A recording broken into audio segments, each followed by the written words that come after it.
আলাইকুম everyone and welcome back to my channel. আমি তো সবসময় আপনাদের সাথে শেয়ার করি আমি কিভাবে মাছ কাটছি সেটা। আজকে না হয় শেয়ার করি কিভাবে মাছ ধুচ্ছি। তো তার জন্য আমি 2টা লেবু নিয়েছি, 2 পিস লেবু নিয়েছি, নিয়ে তারপর লবণ দিয়ে ভালোভাবে ধুয়ে নিচ্ছি। এতে মাছের যে আস্তে একটা গন্ধ আর হচ্ছে একটা কালচে ভাব থাকে সেটা কিন্তু একদমই চলে যায়। আপনারা এভাবে ট্রাই করে দেখবেন, এতে আপনাদের সময়ও কম লাগবে, বারবার এত ধুতেও হবে না, 2-3 বারই হয়ে যাবে। এখন আমি আপনাদের সাথে শেয়ার করব চালতার আচার। আর এটা কিন্তু আমি একদম ফার্স্ট টাইম ট্রাই করছি, কোনো ভুল হলে কিন্তু ক্ষমা সুন্দর দৃষ্টিতে দেখবেন। তো চলুন, আমি সুন্দর করে চালতাগুলো কেটে নিয়েছি পিস পিস করে। এখন এটাকে আমি সিদ্ধ করে নিব। সিদ্ধ হওয়ার পরে এই অবস্থা, একদমই গাঢ় ভাবটা চলে গিয়ে হলদে ভাব হয়ে গিয়েছে। এখন এটাকে আমি অল্প করে থেতলিয়ে নিব, কারণ আমি চাচ্ছি যে একটু আস্তই থাকুক, এই জন্য আমি অল্প করে থেতলিয়ে নিয়েছি। থেতলে নেওয়ার পরে আমি 5 ফোড়ন একটু টেলে নিচ্ছিলাম, কারণ এটাকে গুঁড়ো করব।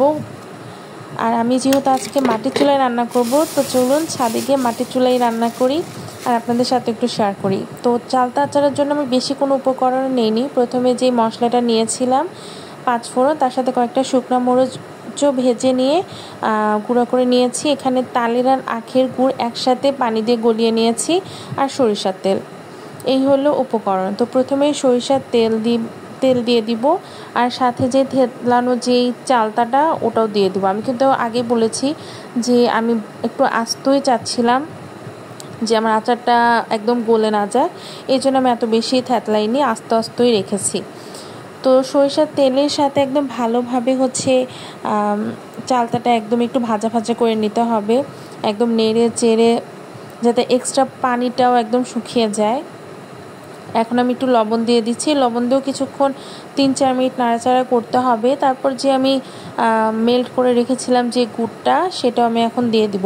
গুড় কিন্তু পরিমাণ মতোই ছিল, কিন্তু পানি বেশি দিয়েছি দেখে মনে হচ্ছে অনেকগুলা, কিন্তু পরিমাণ মতোই ছিল। আপনারাও পরিমাণ মতোই দিবেন, যতটুকু মিষ্টি পছন্দ করেন।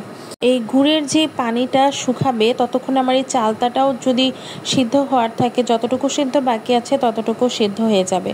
যখন এরকম আঠাটা হয়ে আসবে গুড়টা, তখন আমি আমার ভেজে রাখা মশলাটাও দিয়ে দিব। তারপরে একটু নাড়াচাড়া করলেই হয়ে যাবে আমার চালতার আচার। প্রথমবার যেহেতু আমি ট্রাই করেছি, প্রথমবার অনুযায়ী মাশাআল্লাহ এত ভালো হয়েছিল।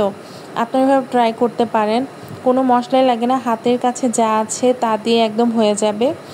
তো ভালো লাগলে অবশ্যই আমার চ্যানেলটি সাবস্ক্রাইব করে দিবেন, আর এই ভিডিওতে লাইক দিয়ে দিবেন, আর বেশি বেশি করে কমেন্ট করবেন কেমন ভিডিও পছন্দ করেন। আর আপনারা সবাই ভালো থাকবেন। আল্লাহ হাফেজ।